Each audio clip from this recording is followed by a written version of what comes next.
What can I do for you, sir? I am at your service day and night, sir.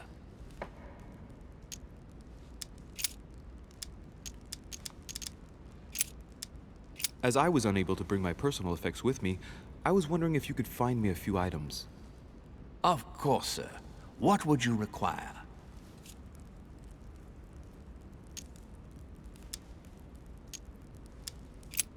What's that book you're hiding in your jacket? The Sorrows of Young Werther by Goethe, sir. And I am not hiding it. Hand it to me, please. It is damaged, sir. I would never dare lend sir a book in such a pitiful state, sir. I took it to restore.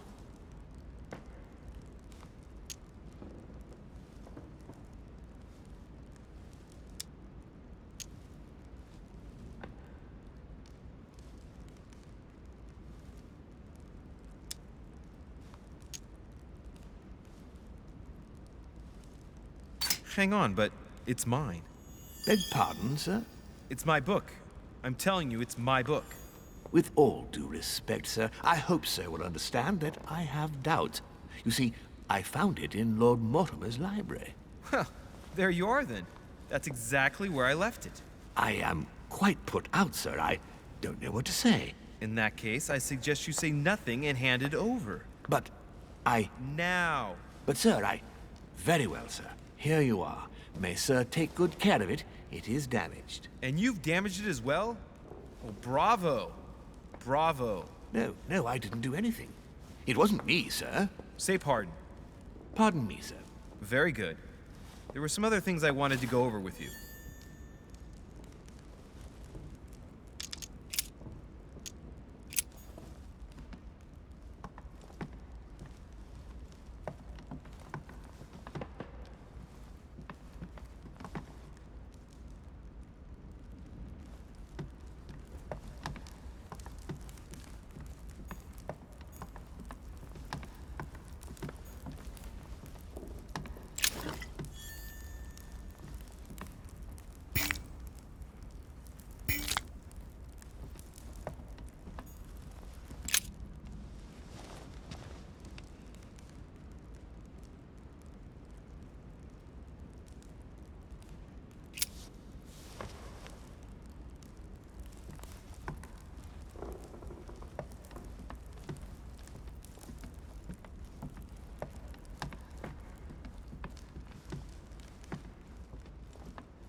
What do you want?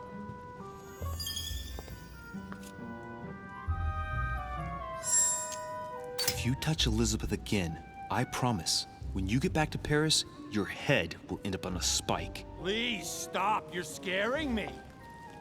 I'm a member of the Tribunal. You shouldn't threaten me like that. And I'm a member of the Golden Order, with all the contacts in the Paris press that implies. One word from me, and you'll be headline news. A full page dedicated to your little stay here. So what? Wipe your ass with it. Your revolutionary friends are sure to be delighted, reading about your new friendships with all these rich nobles on the island. The thought of you here, lapping up all this luxury, I'm sure they'll congratulate you for profiting from your position. You bastard. I forbid you to blackmail You're me. in no position to forbid me from anything. So you'd better remember what I said.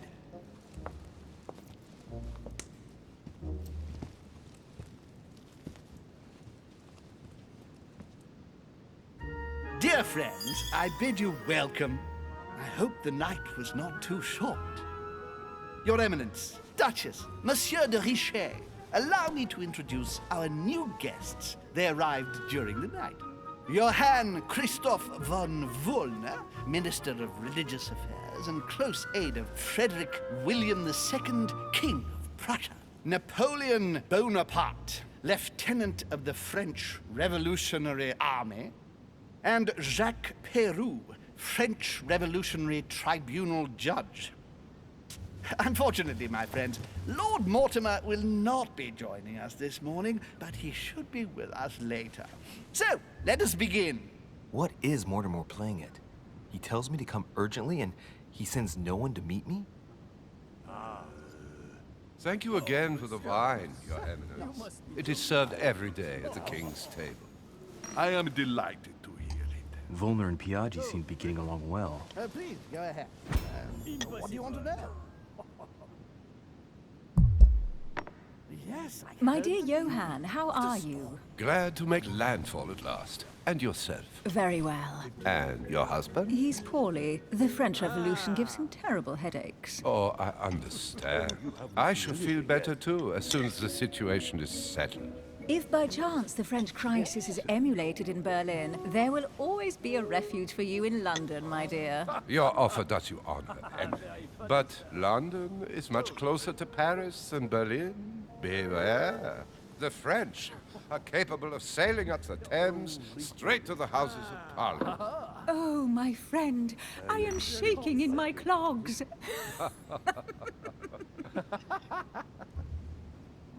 Is the wine to your liking?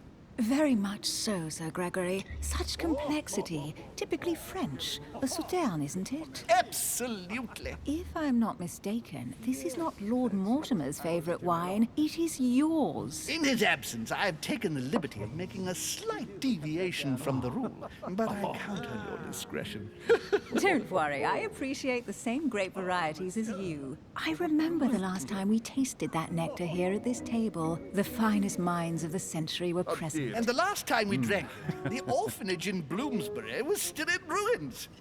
Would you repeat that? Oh, well, I put some small effort into the works. The orphanage reopened just before Christmas. The bedrooms, washrooms, and the classrooms had all been refurbished. I don't know what to say. You have given the girls a wonderful Christmas gift. Thank you. I made a promise. Now it is done.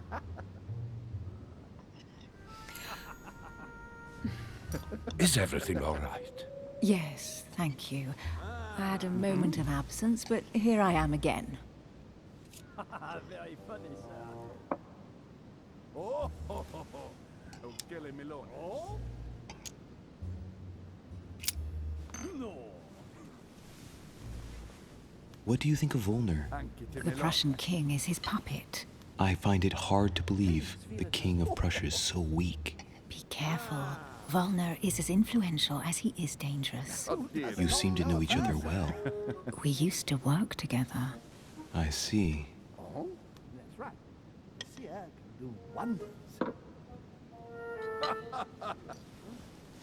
Have you any information on this Napoleon? My friend. Certainly not. And right he was too. He's just a soldier, not even a high-ranking one at that. I'll bet he's just here for some minor business. I wouldn't be so categorical. No one is ever invited here just by chance. You'll see. Monsieur de Richet? It would seem we have common interests. Could we speak in private, please?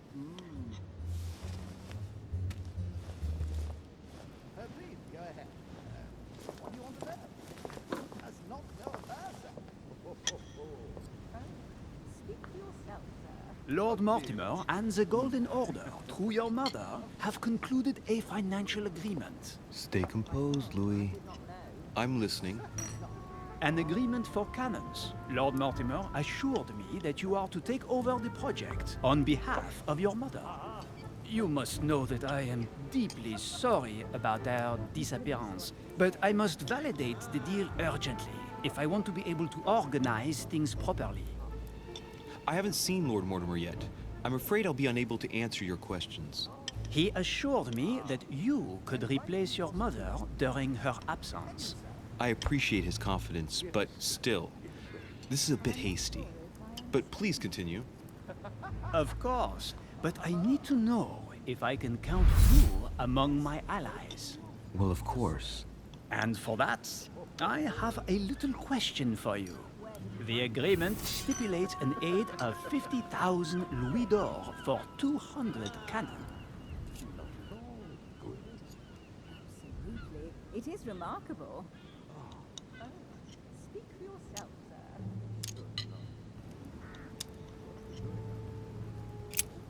Absolutely. 50,000 louis d'or in hard cash. The offer I'm talking about was for only 20,000 louis d'or, Monsieur de Richet. The truth is, you really have no idea about our agreement. So, you're wasting my time. I need to work with people I can have confidence in, sir.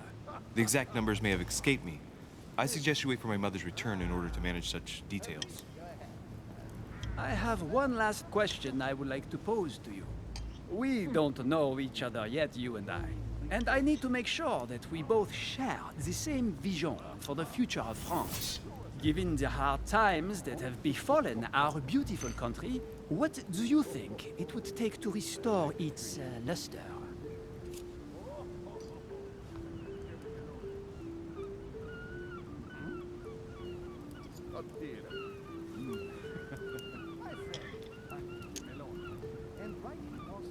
Let the people make their own choices.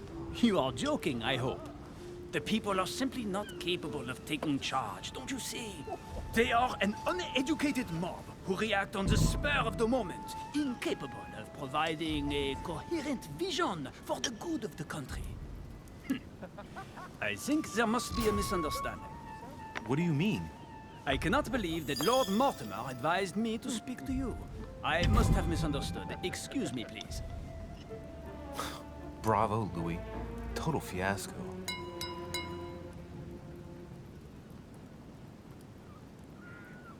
My friends, I would like to say a few words, please.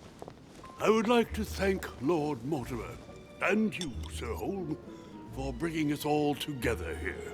Those of us for whom it is not the first time here, like me, are all trembling in sweet anticipation of the arrival of our host. For the rest, I would like to reassure you that Lord Mortimer always has a few surprising projects to propose. But I can assure you that each and every one of us has always benefited from them. The last time I came to this place, Lord Mortimer offered to help me in my electoral campaign for the presidency of the United States. And it is imminently clear that his support was an invaluable aid to us. We are here among like-minded people. So let us put aside the conflicts in which some of our nations find themselves at present. So I raise my glass in honor of you all, my new and old friends. I trust you shall not be disappointed, Mr. Washington. Right, we shall meet again tomorrow. All the guests will be present, as well as Lord Mortimer, I hope. Until then, I trust you will find plenty to keep you amused.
Alright, let's recap.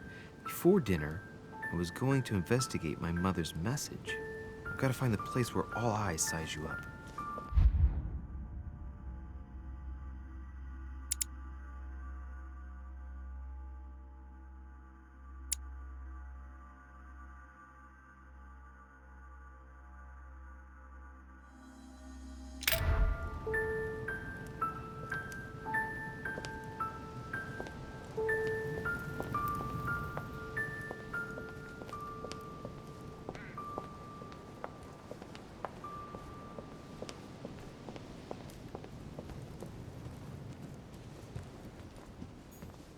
Well, Your Eminence, do you still have any room left? Ah, my son, the sin of gluttony is the most difficult of all in my eyes. Nevertheless, what a charming moment we have had together. I'm delighted I was able to talk to Mr. von Waldner. We hadn't spoken to each other for an eternity. Yes. I noticed that Your Eminence knew a fair number of people at the table. The benefit of age, my son. This isn't my first invitation to Lord Mortimer's. You will see, it's the perfect place to make new friends. Indeed, I noticed that you and Mr. Bonaparte had already begun. Ah, I adapt quickly to local customs. It's what I was taught. And you are right to do so, my son. But tell me, have you had any news of your mother since your arrival? Alas, still nothing, Your Eminence. But I still haven't been able to meet Lord Mortimer. Do not worry. It is typical of him. What can I say? Lord Mortimer is a very busy man. I should think you are beginning to worry.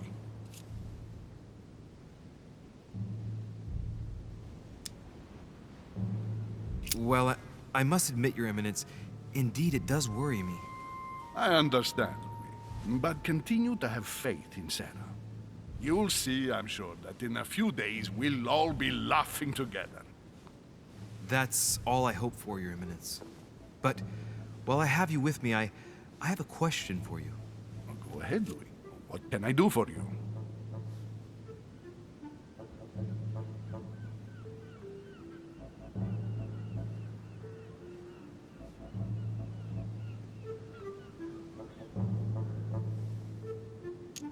As I haven't visited all the manor yet, I wondered if you hadn't seen a Medusa by any chance.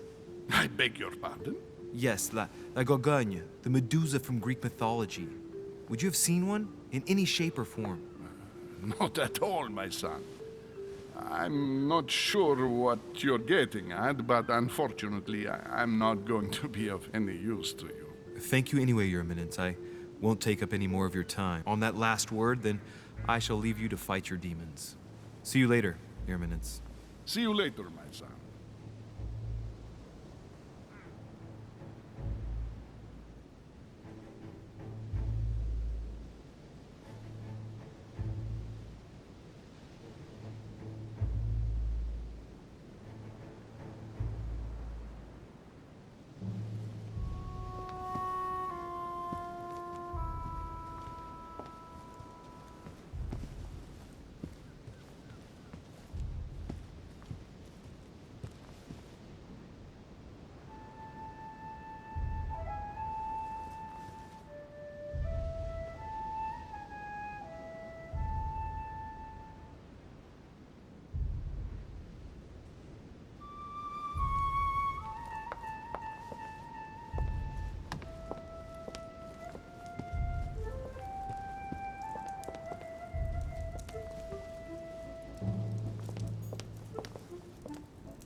Discourse on the Method by Descartes.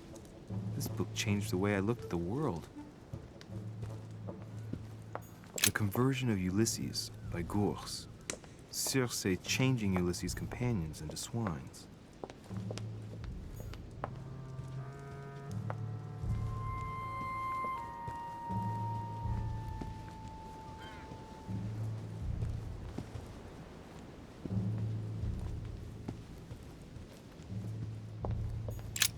The lock is surrounded by a triple circle.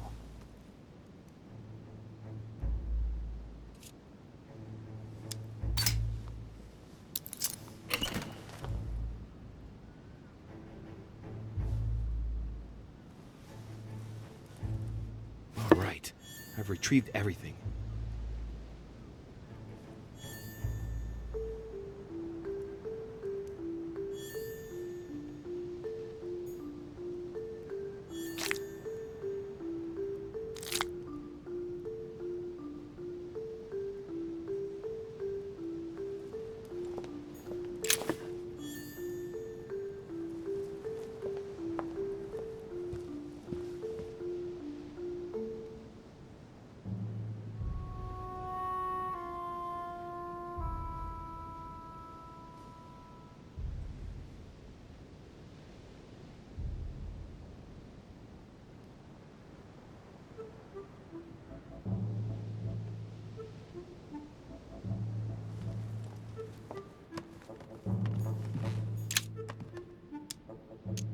Amber crystals.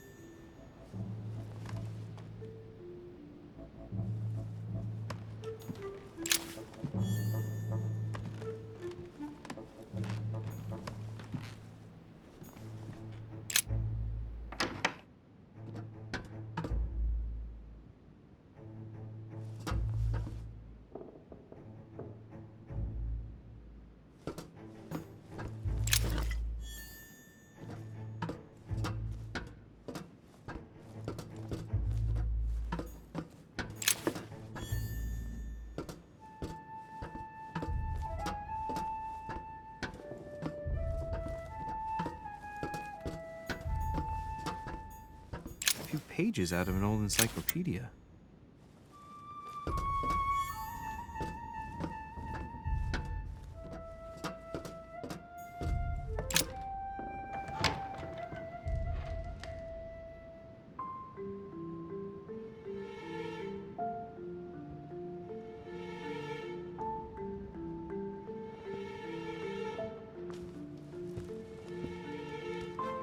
Where all eyes size you up.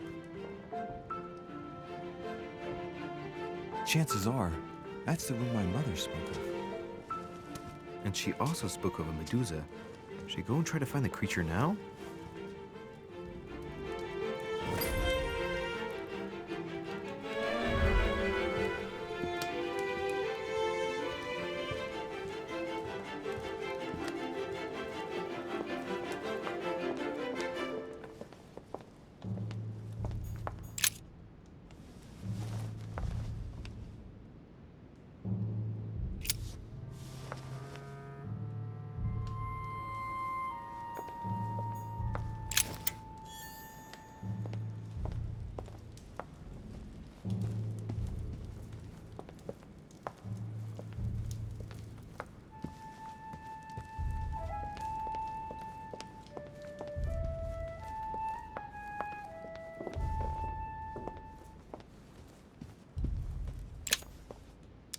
Devil's Thorn. I'll keep it.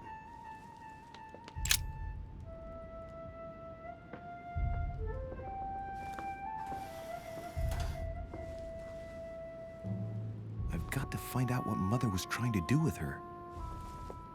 The Medusa. A hero armed with a sword? A hero with a lantern. And the last one holding a shield. I'll stake my life on it. All the statues form a single scene together. The poor devils are about to face the beast. Let's give them a helping hand.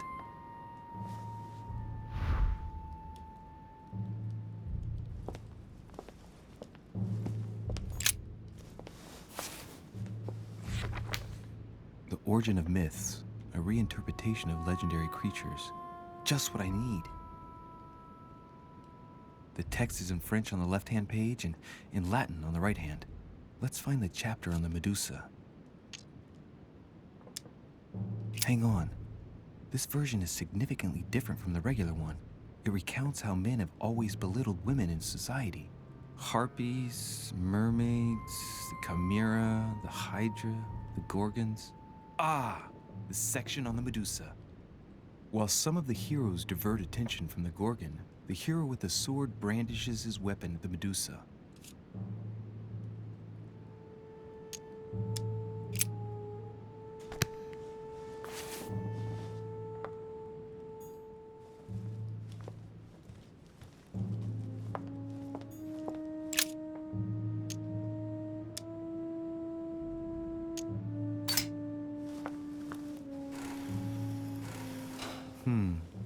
mechanism is worn here. Whenever the shield is not turned toward the sword, the machinery freezes up. The statue must have been in this position most of the time, betrayed by the marks of time. So that makes it easy. The shield must face the sword.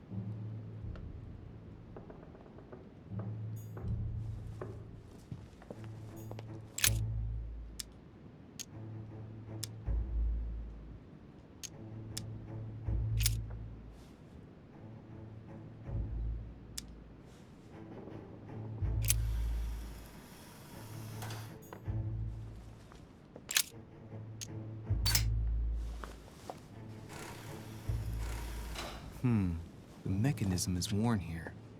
Whenever the shield is not turned toward the sword, the machinery freezes up. The statue must have been in this position most of the time, betrayed by the marks of time. So that makes it easy. The shield must face the sword.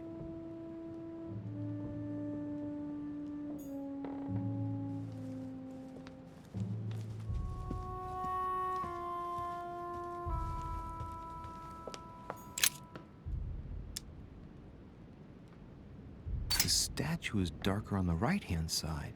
It must be often placed towards the fire, which would explain the difference in color. In that case, it would be facing the Medusa.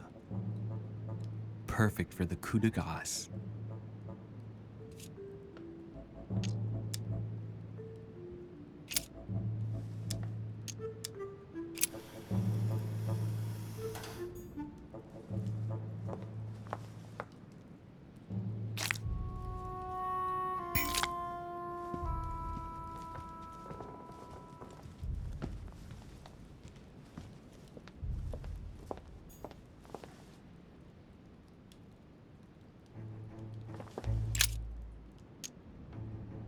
In Greek mythology, anyone who looked into the eyes of the Medusa turned to stone. So the monster's statue must be turned towards someone who can protect their eyes. It can only be the hero holding the shield. In Greek mythology, anyone who looked into the eyes of the Medusa turned to stone. So the monster's statue must be turned towards someone who can protect their eyes. It can only be the hero holding the shield.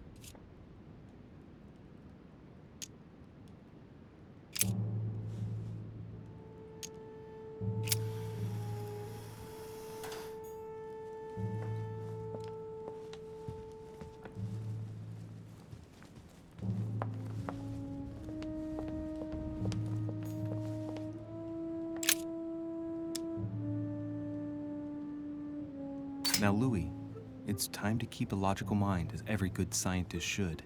The aim is to defeat the Medusa, so what can the lantern be for? To light up the Medusa? Hardly likely. The hero holding the lantern will be easy prey, and the shield will be of no use. To light up the sword? No, that makes no sense. So that leaves the shield. I wonder if the aim is to play with the light. If I turn the shield right, the light would be reflected. The ray of light will perturb the Medusa and focus her attention on the best protected hero. Pretty smart.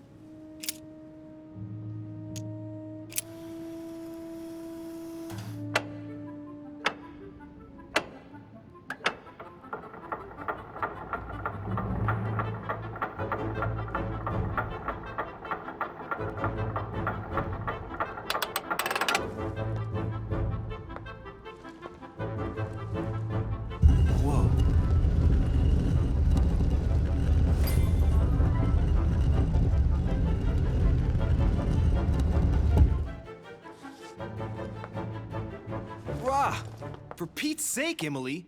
You scared the pants off me. Don't ever do that again. Well, keep your nose out of my business then. I don't know what you're talking about. Stop fooling around and tell me what you're doing here.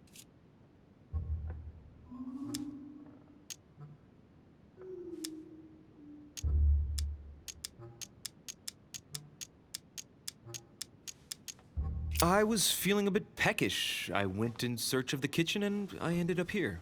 Your sense of direction is mind-boggling, isn't it? Well, no matter. I'll tolerate your presence this one time. Now, since you're here, make yourself useful. Look around on your side. I'll do the same on mine. And if you find anything of interest, let me know. Oh, yeah. In your dreams. At your service, madam.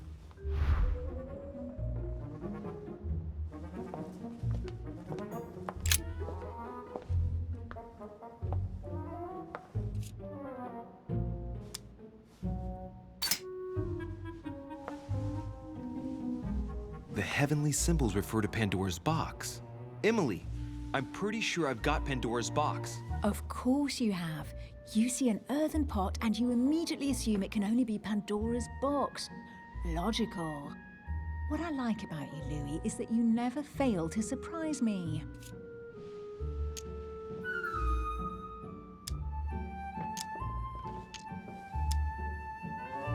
Emily, what if I open the jar? Would that then make man responsible for all the evils? Try. It'll make a change. All right, can we move on now? I do love your irony, but honestly, are you ever impressed by anything you see? By a chamber pot? No, you really do need to do better than that.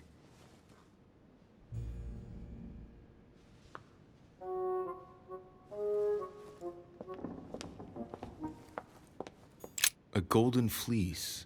It's freezing. Hurry up.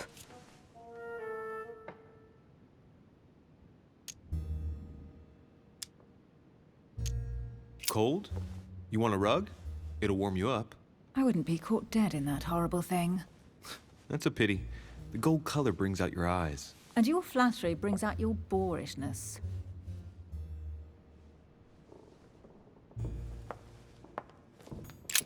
An unofficial gospel? You'd be more likely to find this kind of book at the Vatican. Nothing special. The library at Buckingham has 3. The Gospel According to Judas, or How to Crucify Jesus as Part of God's Plan. You do realize that the contents of this book could undermine the very foundations of Christianity. One more reason to leave it in the secret room of a lost manor on a private island. Do you realize how important this book is? Of course, but what I really want to know is how did it come into Mortimer's possession? I was thinking the same thing about all the paintings and sculptures in the manor.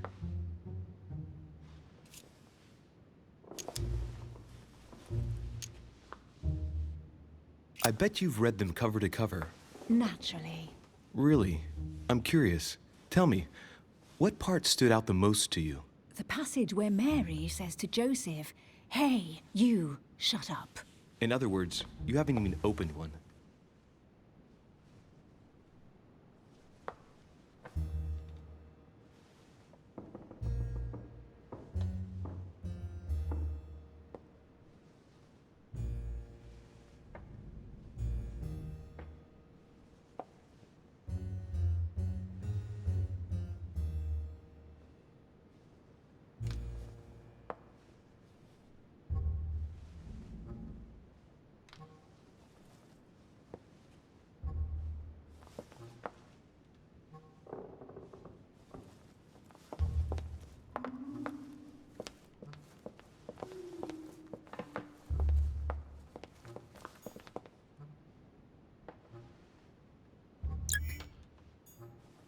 Hey, Mortimer is the author of this work. It talks about his passion for art.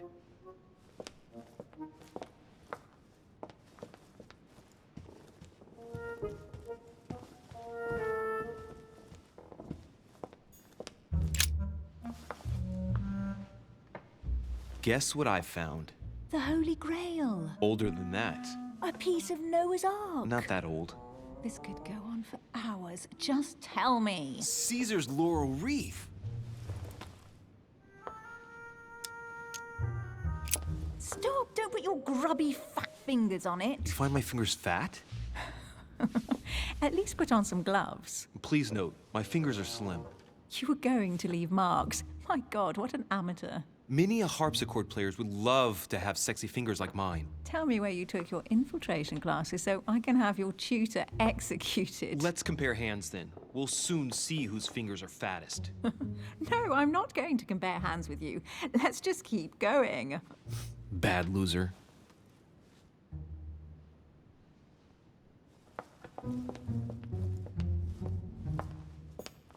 Well, looks like a pamphlet on different political regimes, written by Mortimer himself. You should see this sword, Emily. It's magnificent. I'm busy. Describe it to me.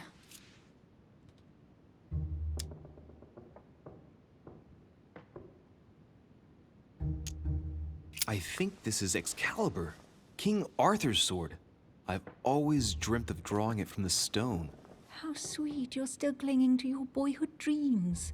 When you finished playing, maybe you can help me search the place?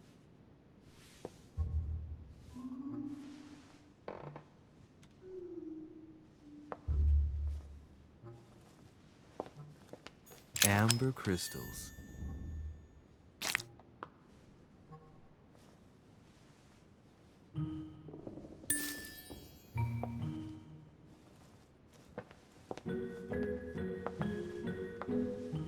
Here's something interesting. A manor in Maine, hundreds of acres of land in Catalonia, properties in Shanghai. Incredible. Some of these deeds are over 600 years old, and all signed by the hand of Mortimer. I wonder if that's what inspired my mother's attention. How come all these documents have Mortimer's signature on them? Do you think all these properties really belong to him?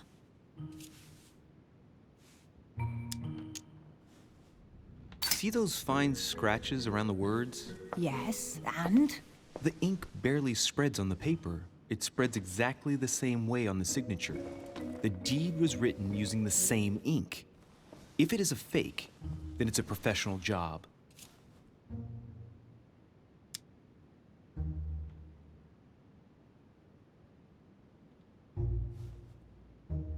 Several people have played the part of Mortimer, a part that has been passed down from generation to generation. Different men, but with one sole identity. An intriguing hypothesis, and yet less twisted than some of my previous cases. At last, you finally agree with me about something. These documents are intriguing, but do you really think that's what attracted your mother's attention here? And how do you know my mother was interested in this room? I didn't know, I just supposed she was. And you just confirmed it. So, do you think she found what she came for? I don't know. She was obsessed with Mortimer, and I must confess, these property deeds are troubling. If that's the case, why would she have left them? Once again, I don't know. We'll have to ask her when we find her. And what's your take?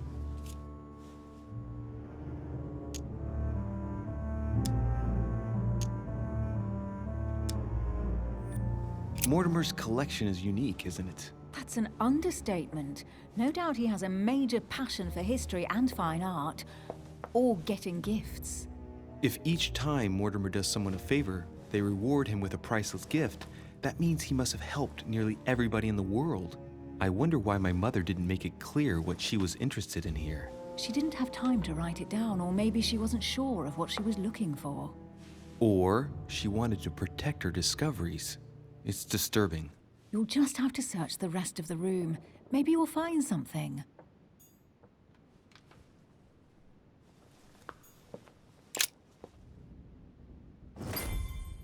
What is that you found? A cameo pendant. What's going on? Nothing. For crying out loud, Emily, you lunged for that jewel like your life depended on it. Tell me what this is about. No.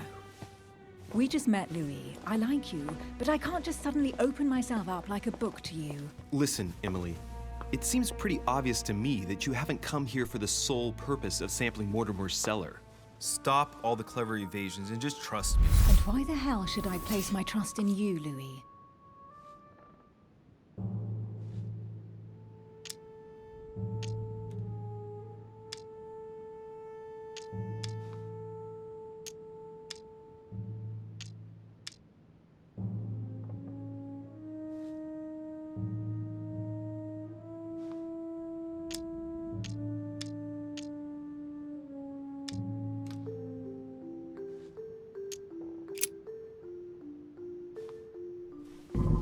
At least this way, things are clear.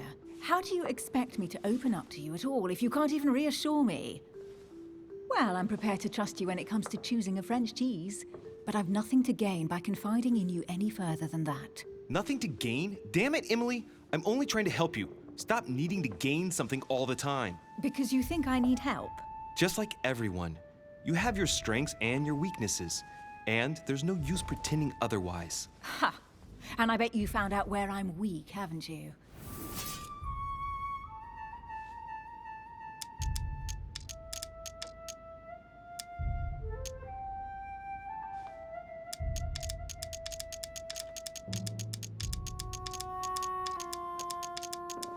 It's obvious to me that whenever anyone seriously questions you, you start to lose your footing. It's not a big deal in and of itself, but we can help each other when that happens. Together, we'll be much stronger. My dear Louis, you're very kind, but you are completely mistaken. I have no problem whatsoever dealing with being questioned. I'm sorry to tell you, but you read me badly. I might have some weaknesses, but I don't need your help to overcome them. And I'm simply not contemplating collaborating with anyone at this time. Do you understand?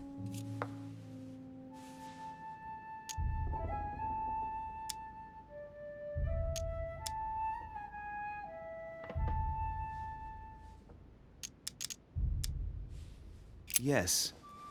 You're the kind of girl who gets by on her own and who shares nothing. The fact is, you are completely mistaken about me. I already have a work partner. I know my weaknesses. I don't doubt that your abilities will be of use to me, but I already have all that, thanks to my teammate. Is there any chance you might tell me who he is? No, I've already said too much. Consider yourself lucky I've even given you this much. It's extremely rare, believe me. Come on, don't stop now that you've come this far. You know that eventually I'll end up making you talk. Well, since no one can resist you, let's see if you can guess who my partner is. You're a gambler. So, your partner is...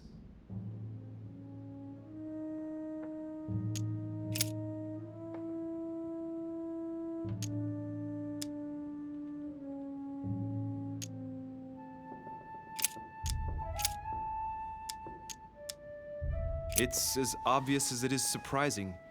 You're my mother's hard-hitting partner. Oh, God, do you really believe the nonsense that comes out of your mouth? Well, a second ago I did. A little. Sorry, Louis, your mother is not my partner. Right, time is short. You haven't convinced me. I prefer to remain discreet.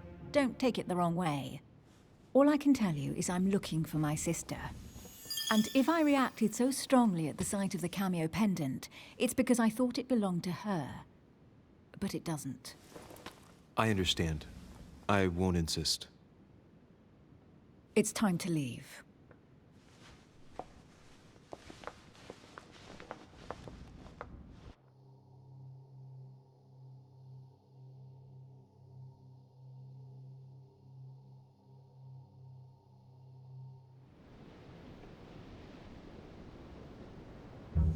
So, what do you think of our first adventure? I must admit, it has been fun by your side. Same here.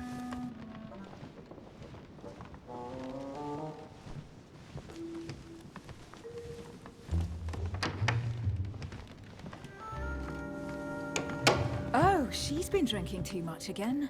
Louis, I need to talk to you right now. Good evening, Elizabeth. Actually, this is not a good time. I'm begging you, please don't leave me alone. I'll be waiting for you in your room, but don't be late.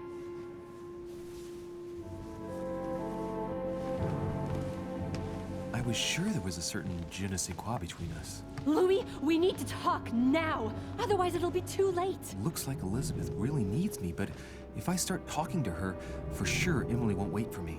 What should I do? Excuse me, Elizabeth, but some very urgent business has cropped up. We can speak tomorrow. No, Louis, don't leave me alone. They've come back. Good night, madam.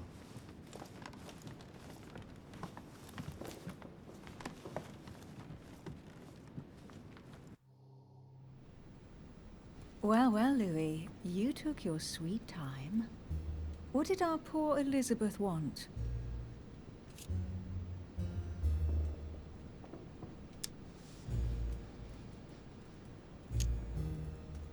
The real question would be this.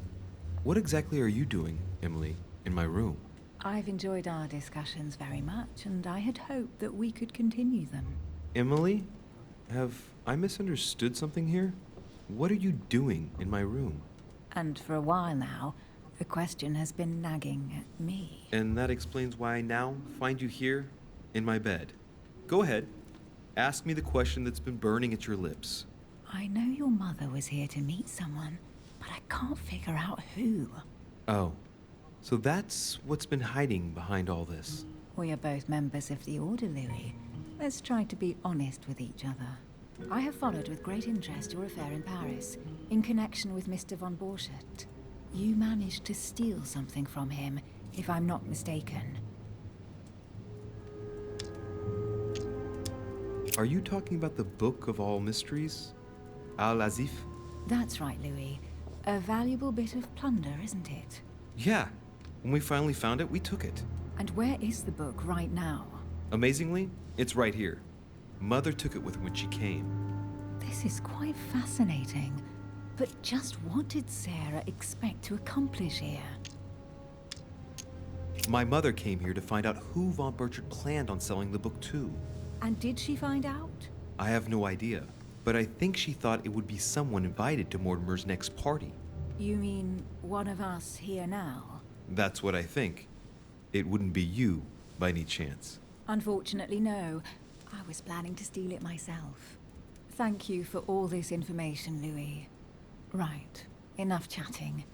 Come and join me instead.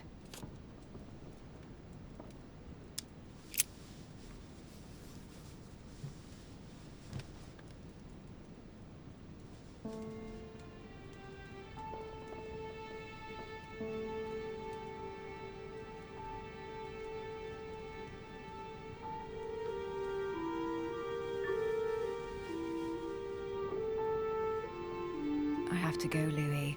I don't want anyone finding me here in the morning. You're right. Well, have a good night. Good night.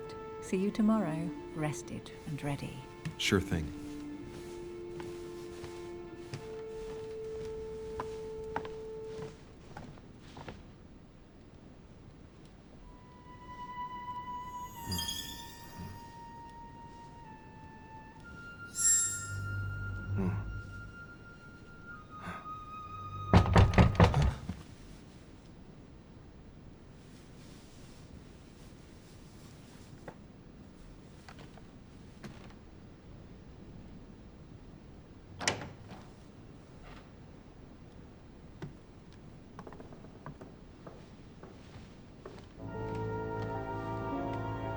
Lord Mortimer? Monsieur de Richet, at last we meet.